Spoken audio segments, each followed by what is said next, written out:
আসসালামু আলাইকুম। আউযুবিল্লাহি মিনাশ শাইতানির রাজিম। বিসমিল্লাহির রহমানির রহিম। আজ আমি সকলের সাথে কথা বলার জন্য উপস্থিত হইছি একটা সুন্দর বিষয়, সেটা হচ্ছে মাহে রমজানের মাস। এই রমজানুল মুবারক সকলের প্রতি রমজানের আ সমস্ত কিছু পৌঁছে দেওয়া হোক, যাতে রমজান মাসে মানুষের জ্ঞান, বুদ্ধি, চিন্তা চেতনা সবকিছু সকলের প্রতি মুসলিম সমাজ, মুসলিম উম্মার প্রতি আমার সালাম, ভালোবাসা রইল এবং বাকি অমুসলিম যারা আছে তাদের প্রতিও আমার সালাম রইল। কারণ সকল তো মানুষ। তো আমি আজ কথা বলব এই রমজান নিয়ে। রমজানের কিছু অসাধারণ কিছু জিনিস আছে বুঝার জন্য, যে এই মাসটা কি? এই মাসে আমাদের কোরআন নাজিল হইছে। তো এই মাসটা হচ্ছে কোরআনের মাস।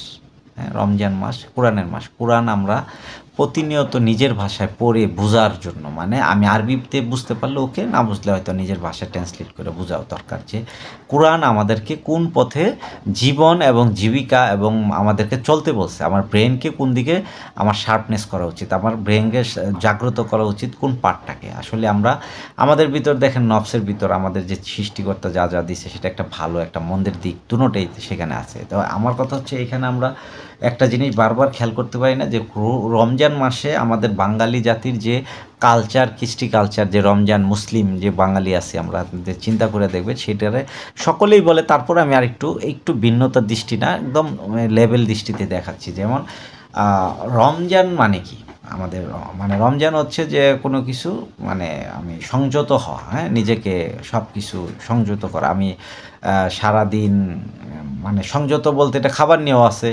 আমার চিন্তা চেতনা, আমার চাওয়া পাওয়া, আক্রোশ। তো ধরে নেন আমি সারা বছর একটা নারীর সাথে অবৈধ সম্পর্ক করতেছিলাম, তো ওইটাও আমার কাছে সংযত হওয়ার মতো একটা মাস সিগন্যাল চলে আসছে, যে আমি ওইখানে আর ওই বিষয়ে না আগানো উচিত, কারণ আল্লাহর আদেশ। কারণ ওইখানে এই যে নারীর সাথে সম্পর্ক আগানো আর না নেওয়া, সেটার মধ্যে লাভ কী? লাভ হচ্ছে এটা আমার মানব সমাজে আমাকে কলুষিত করে, আমি সমস্যায় পড়ি। সেখান থেকে যেমন শয়তান এখানে খুশি হয়, কারণ শয়তান চাচ্ছিল মানুষের নগ্নতা, মানে তার যে ইজ্জত দিছে আল্লাহ, যে জ্ঞান দিছিল তাকে ধ্বংস করা, হ্যাঁ, তাকে নগ্ন করে, মানে তার উলঙ্গ করাটাই একটা এই শয়তানের কারুকার্য। সেটাই কোরআনের প্রথম এই যে আল্লাহর যে বর্ণনা, সেটা বোঝা যায়। যে এখন কথা হচ্ছে যে আমরা যে মুসলিম সমাজ, আমি হয়তো কোনো এই কোরআনের কোনো তাফসিরকারী না, আমি কোনো এই এই মাওলানা মুফতি না, কোনো কিছু না। আমি একজন ইঞ্জিনিয়ার মানুষ, কাজ করে খাই। আমি যতটুকু বোঝার চেষ্টা করছি সেখান থেকে আমার এই দৃষ্টিকোণগুলো কথা বলতে চাচ্ছিলাম।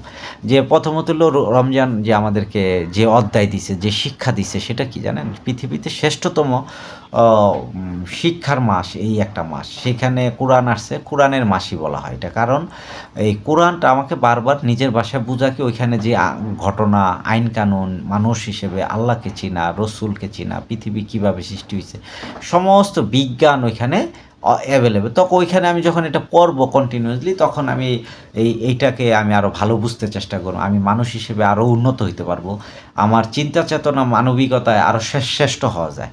তো এইখানে কী হয়, যেমন আমরা এই মাসটাকে কি বললাম, ওই যে আমাদের ইসের মাস, সংযমের মাস। হ্যাঁ, সংযম আসেন। এখন আমি সংযমের একটা মাত্রা দেখাই, হয়তো এটা ডিবেটের মতো হয়ে যেতেছে, একটা পক্ষকে ইন্টিগ্রেট করা না।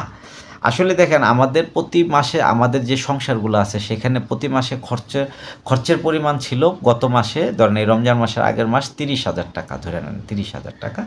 সেম এই যে রমজান মাসটা আসলো, এই মাসে যে আল্লাহ বলতেছে তুমি সংযম পালন করো, তোমার ইচ্ছা যেটা বেশি চাওয়া পাওয়ার মনে থাকে, যেগুলো তুমি পছন্দ করো, এগুলোকে তুমি কী করো, কমাই দাও। এই তো বিষয়টা, মানে তোমার ইচ্ছাকে তুমি কমাই দাও, মানে এগুলার থেকে তুমি বিরত থাকো। মানে যেমন আমার একটা মোটরসাইকেল খুব দামি দরকার ছিল, এই মাস আসলে ঠিক আছে, অত দরকার নেই, আমি এটা সংযত করার চেষ্টা করি। আমি প্রচুর গরুর মাংস খাই, আমি ঠিক আছে, আমি সংযত চেষ্টা করি। আমি যা খাই, যে আমি বাজারে গেলে 5-7 কেজি গরুর মাংস, সাথে ইলিশ মাছ, এখানে 10,000 টাকা বাজার করে নিয়ে আসি না। আমি এখানে এই মুহূর্তে আমি 3,000 টাকার বাজার করবো বা 5,000 টাকার করবো। তাই বাকি 5,000 টাকা কাকে দিব? ওই যে আমার পার্শ্ববর্তী যে যদুর মা, অমুকের অমুক আছে, অমুক খালা আছে, অমুক খালু আছে, অমুকে রিক্সাওয়ালা আছে, যে কিনা কষ্ট করতেছে তার বাসায় সারা বছরে মানে 2-1 বার হয়তো গরুর মাংস খেয়েছে, এর বেশি সে পারে না, কারণ দাম বেশি, বা সে ইলিশ মাছ অত দামি খেতে না। তখন তার ইচ্ছাগুলোকে যদি আমি পূরণ করার চেষ্টা করি, গিয়ে আল্লাহ চাইলে আমি না, আমার আল্লাহ চাইলে তো যে তাকে কিছু কিনে দিলাম তার প্রতিবেশীকে, তখন কি হলো, ওই সংযত মাসটাই কিন্তু আল্লাহ খুশি হলো যে না, সে নিজের সংযত আরেকজনকে দিয়ে দিছে। এটা আল্লাহ চায়। আল্লাহর কিন্তু নিজের প্রয়োজন নাই, আল্লাহ কোনো খাবারের প্রয়োজন, কারণ তার অজস্র খাবার আমরা খাইতেছি, সে পাঠাচ্ছে আমরা খাইতেছি, সে তৈরি করতেছে আমরা খাইতেছি, তার প্রয়োজন নাই। চাইলে আমার কথাটা হচ্ছে যে আল্লাহ, আমরা যে মাসটাকে 30,000 খরচ করার কথা ছিল প্রতি মাসে, সেটা আমরা এখন এর চেয়ে ডবল হইতে, কেন দেখেন ফল কিন্তু হইতেছে ডবল, নিজের শরীর শুকাই যাবে, স্বাস্থ্য সমস্যা করবে, আমি আরও দুর্বলতা। কিন্তু মজার বিষয় দেখেন, বডিকে এটার কি বলে, আমি বডি একটা, আপনি যন্ত্র ধরেন, যে কোনো একটা ইন্ডাস্ট্রির যন্ত্র আপনি, হ্যাঁ, যেখানে মানে ধরে নেন আপনার ধান ভাঙানি একটা যন্ত্র, আপনার ভিতরে মেশিনে সারা বছর ধান ভাঙতেছে, তো একটা সময় সব কল কবজা বিভিন্ন ক্ষয়টয় বিভিন্ন জায়গা হয়েছে, এই জন্য কিন্তু আপনাকে আবার সার্ভিসিং করতে হয়, তাই না, ওই যন্ত্রে। সেম একটা মোটরসাইকেল চালাইলে কয়েকদিন চলার পর এটা একটা সার্ভিসিং সেন্টারে দিতে হয়, আবার সার্ভিসিং করবো, আবার নতুন জায়গায় ফিরে আসে। সেম মানুষের বডিটাও একটা যন্ত্র। দেখেন বিশ্বের ভিতরে যে পরিমাণ যন্ত্র, এটা পৃথিবীর কোনো যন্ত্রের মধ্যে নাই, যে যন্ত্র এটারে বিভিন্ন কর্মে নিয়োজিত আছে, এই বডিকে, সে ব্রেনে, বিভিন্ন চক্ষু, বিভিন্ন, এই আপনি চিন্তা করেন এটার ভিতরে খাবার আল্লাহ পাক পৌঁছে দিই, মানে আমাকে এটা মানে পাকস্থলী তৈরি করছে, আমার টেস্টিং যে জিহ্বা, দেখেন একটা জিহ্বার মধ্যে পৃথিবীর সমস্ত কিছু স্বাদ নেওয়া যায়, মুখে দিলে সেই টেস্ট আপনি পাবেন, এরকম যন্ত্র তৈরি করছে সৃষ্টিকর্তা আল্লাহ সুবহানাহু ওয়া তাআলা, ভিতরে কারো পক্ষে সম্ভব না এটা। ওরকম মানে কি বলে, জ্ঞানের, মানে আমাদের মতো স্বল্প জ্ঞান না, মানে অসীম জ্ঞানের অধিকারী আল্লাহ সুবহানাহু ওয়া তাআলা, সেই কাজটা করতে পারছে, সে এরকম একটা যন্ত্র তৈরি করছে। তাই আমি খাবার দিলে সেই খাবারটা ওখানে ডাইজেস্ট, কোনটা চোখের জন্য পাঠাবে, কোনটা ব্রেনের জন্য পাঠাচ্ছে, কোনটা হাতের জন্য, কোনটা শক্তির জন্য, কোনটা চামড়ার জন্য, সব কিছু, যে চুলের জন্য, সব যন্ত্রের খাবার এখানে পিষিত হয়ে ওটা বিভিন্ন অঙ্গ প্রদেশে চলে যেতেছে, অঙ্গরাজ্যে সেখানে কাজ করতেছে। তো এই ব্যাপারটাকে যখন সারা বছর আমি 11 মাস খাইলাম প্রচণ্ড পরিমাণ, আমার শরীরে বিভিন্ন জায়গায় কলকবজায় জং ধরছে, সমস্যা হয়েছে, বিভিন্ন প্রবলেম হয়েছে, বিভিন্ন সমস্যা যখন আমি পড়ে গেছি, তখন আমার মন চেয়েছিল যে আমাকে ভিতর থেকে এটাকে সংযত করতে হবে, ঠিক আছে, তো মানে এটাকে ঠিক করা উচিত। তখন আল্লাহ পাকি এই মানবদেহের জন্য, আল্লাহ যখন 12 মাসই খাবার দিতে হয়, এখনও কিন্তু দেখেন এই মাসে প্রচণ্ড খাবার বাজার, ইচ্ছা করলে আল্লাহ সমস্ত খাদ্যকে স্টপ দিয়ে কয়েকটা খাদ্য অল্প সময়ের খাবারের জন্য ব্যবস্থা করতে পারতো না? আল্লাহ কিন্তু করে নাই, অজস্র দিছে খাবার। মানুষ একটু পরীক্ষাও করে, কারণ আল্লাহ তো বলছে আমি তোমাদেরকে পরীক্ষার জন্য পৃথিবীতে পাঠাইছি, তা ঠিক আছে, এটাও আছে, কিন্তু মূল কি, মানুষের উপকারের জন্য আল্লাহ এই রোজার ব্যবস্থা করছে, যেমন এই বডিকে রিসার্কেল করার জন্য, নতুনভাবে সুন্দর করার জন্য, আপনার যত খারাপ জিনিসগুলো আছে, ডাক্তাররা এখন তাই বলতেছে, চিকিৎসা শাস্ত্র তাই বলে যে আপনার খারাপ কোলেস্ট্রল, খারাপ জিনিসে রোজা যে রাখে তার কাছ থেকে এরা বের হয়ে যায়, সে সুস্থতা আবার ফিরে আসে। তাই আমার 11 মাস নেক্সট চলার জন্য আমাকে আবার 1 বছরের জন্য আমার বডিকে রিপ্লেস করলো। আচ্ছা গেল এটা, কোরআনের মার যেহেতু কোরআন ব্রেনকে কী করলো, শার্পনেস করলো, পৃথিবীকে চালানোর জন্য গতিশীলতা করলো। তাইলে এই যে মাসটা আমাদের জন্য কত বড় গুরুত্বপূর্ণ, আমরা সেইভাবে রমজান মাস পালন করি, কিন্তু আমাদের সমাজ কিন্তু এই পর্যায়ে নাই। আমার সমাজ কী হইতেছে, আমি খাবারটা ডবল করতেছি, আমি ধরেন বিষয়টা হইতেছে, আগে আমরা রাত্রে জাগছি, ঘুমাইছি, দিনের বেলা খাইছি, কাজ করছি, আর এখন হইতেছে সারাদিন খাই না, এত ধরে রাত্রের বেলা তো আমাদের জাগতে হবে বেশ অনেক সময়, ঘুমাই কিছু সময়, কিন্তু খাবার খাচ্ছি ইচ্ছা মতো, কারণ আমার বডি দুর্বল হয়ে যাবো। আপনাকে দুর্বল হওয়ার জন্যই তো রোজা দিছে, যে আপনাকে শরীরগুলা বের হয়ে যাবে এগুলা, ঠিক আছে, বা কন্টিনিউ আপনি বেশি খাওয়া ওরকম না, কিন্তু আমরা কিন্তু তার বিপরীতে সে কাজ করতেছি। তাহলে সৃষ্টিকর্তার কাজে আপনি দামি দামি আপনি জিনিস কিনেন, আপনি কার জন্য আপনি সংযত হয়েছেন, বা আপনি নিজেকে রিফ্রেশ করছেন, কারকে দিতে চাইতেছেন, আপনি এটাকে চেঞ্জ করতে হবে। কিছু মানুষ করে না এরকম, অধিকাংশ আপনি ধরেন ধনী হইলেই দেওয়া যাবে না, ধরে নেন আপনি সারাদিনে আজকে ইনকাম ছিল 300 টাকা, আমি জানি 300 টাকা আপনার বাসারই সব কিছু হবে না, কিন্তু আপনি যদি সৃষ্টিকর্তার ব্যক্তি আল্লাহর প্রতি কোনো দেখে, আপনি কোনো না কোনো কারণে আপনার ওই টাকার থেকে অন্তত 20 টাকার কোনো মানুষের প্রতি আপনি ট্যাবলেট কিনা দিচ্ছেন কোনো কারণে, আপনার খুব আপন লোকের, তাতে কি হলো, আপনি সেরা কাজটা করছেন। হ্যাঁ, ওইটা দেওয়ার ইচ্ছে 5 টাকার থেকে করা যায়, 10 টাকা, আবার 1.5 কোটি টাকা হইলেও করা যায় না।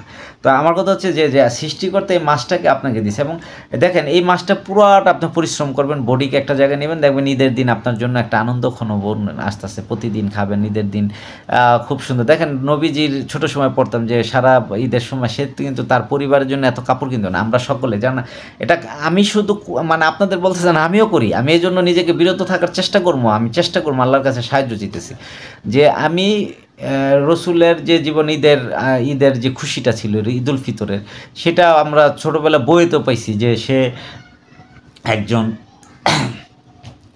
কি বলে এই এতিম বাচ্চার জন্য সে পোশাক কিনছে, সে ঈদের দিন নামাজের সময় তার কাছে আগে পৌঁছে দিছে নামাজের, ওইটা পোশাক পরে সে ইয়ে গেছে, মানে মসজিদে নামাজের এখানে গেছে, নামাজ পড়ে বেরোইছে। হ্যাঁ, তো ঈদগাহ মাঠে গিয়ে আসছে।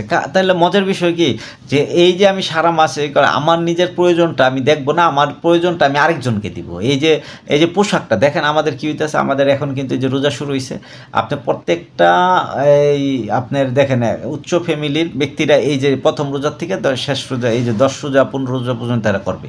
মধ্যবিত্তরা দেখবেন 15 রোজার পরে যাবে, আর একদম নিম্নবিত্তরা দেখবেন 25 রোজার পরে যাবে। ঠিক আছে, যারা কিন্তু টাকা পয়সা কম, কারণ লাস্টের দিকে কিছু টাকা পায় ওইগুলো। এখন মজার বিষয় হলো দেখেন প্রত্যেকটা বিত্তবান ব্যক্তি যারা আছে, এই যে সমাজে ব্যক্তি বিত্তবান মানে যারা, তারা এই যে কাপড় চোপড় কিনে তাদেরকে জিজ্ঞেস করেন যে আসলে আপনি মানে হ্যাঁ, তারা আরেকটা রাস্তায় খুব ভালো পারে, সেটা হলো ওই যে জাকাতের কাপড় দেয় ওইগুলা কিছু, এটা জাকাত নাম দিয়ে দিছে। তো আমি ওইটাকে লাইক করি না, তবে আমাদেরকে পরিবর্তন আনতে হবে। আমরা এই মাসে অনেক দরকার নেই, অনেক কাপড় পরতে পারি না। আবার দেখেন কিছু বিষয় আছে, মৌলানা সাহেব হোক বা বিভিন্ন ধর্মীয় আমাদের গ্রন্থ যারা পড়ায় বা বিভিন্ন, তারা বলে এই মাসে খাবারের কেনাকাটার কোনো হিসাব বলে নাই। হ্যাঁ, অনেকে বলে ওয়াজে বা বিভিন্ন সময়। আসলে দেখেন এই যে হিসাব নাই বলতে, আল্লাহ যে বললো সংযত হওয়া, খাবার নিষেধ দিল। ধরে নেন আপনার বাসা থেকে আপনার বাবা বললো তুমি সারাদিন কিছু খাইবা না, তুমি রাত্র তুমি অল্প খাও, বেশি। যদি কোনো কারণে এরকম একটা ওয়ার্ডার হয়ে থাকে, আর আপনি যদি তার বাবার সামনে সারাদিন চুপচাপ না খায়, রাত্রেবেলা ইচ্ছা মতো খান, তাহলে আপনার বাবা কি রাগ করবে না? তা আল্লাহ পাক যদি বলে যে তোমাদেরকে এই মাসে সব কিছুই সংযত করতে বলছি, হ্যাঁ, সব কিছু কম খরচ করো, বেশি করে করে না, এখন অরিজিনালি কি এটার জন্য কি আল্লাহ রাগান্বিত হবে না? আমাদের প্রতি কি আমাদের কি খারাপ কিছু, এটা আমাদের কি রোজার পালনের জন্য কোনো ভালো কোনো রাস্তা হইতেছে? আমার কথা রয়েছে এই জায়গায়। তাইলে আমরা যে এখানে ইচ্ছে মতো খাচ্ছি, ইচ্ছা মতো ঘুমাচ্ছি, আমাদের প্ল্যানিং করতেছি, আমরা বড় আমার প্রতিবেশী, আমার গরিব, আমার বন্ধু, আমার এই কারোর জন্য তো আমি আগানোর চেষ্টা করতেছি না, তাহলে কিভাবে এই রোজার সঠিক মর্মতা আমরা খুঁজে পাবো? ঠিক না? এটা একটা বিশাল বড় সেক্টর হয়ে দাঁড়াইতেছে আগামীতে।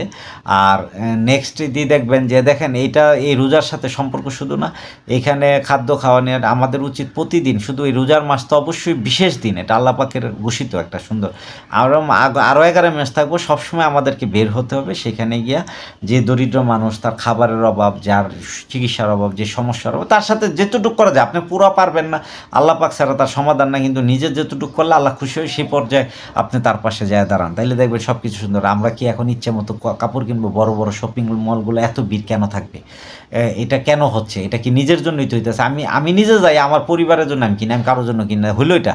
তা আমি ওইটাও কিনা তো আমার ঠিক না। এখন কথা হচ্ছে যে এই যে প্রসেসটাকে আমরা উল্টাই দিতেছি, ধর্মীয় প্রসেসটাকে উৎসবে নিয়ে নিলাম। আচ্ছা, ধর্মটা হচ্ছে একটা ব্যক্তি জীবনে, দৈনন্দিন জীবনে মানসিকভাবে মেনে নেওয়া এবং প্রত্যেকটা জিনিসকে সে প্রতিদিন কন্টিনিউ করা, সেভাবে সে চলা, তার জীবনকে উন্নত করা, তার মানসিক দিককে বিকারগ্রস্ত থেকে না, সে সত্যিকারে মানুষ, নিজেকে চেনা, যে আমি একজন মানুষ, আমি নিজেকে সত্যিকারে চিনতে চাই, আমি কিভাবে আমাকে আল্লাহ বানাইছে, আমি কি করতেছি, আমাকে কোথায় কি কাজ করার জন্য, এই যে পথগুলো যদি সে সৃষ্টি করার চেষ্টা করে, সারা বছর তার কন্টিনিউ কাজ করতে হবে।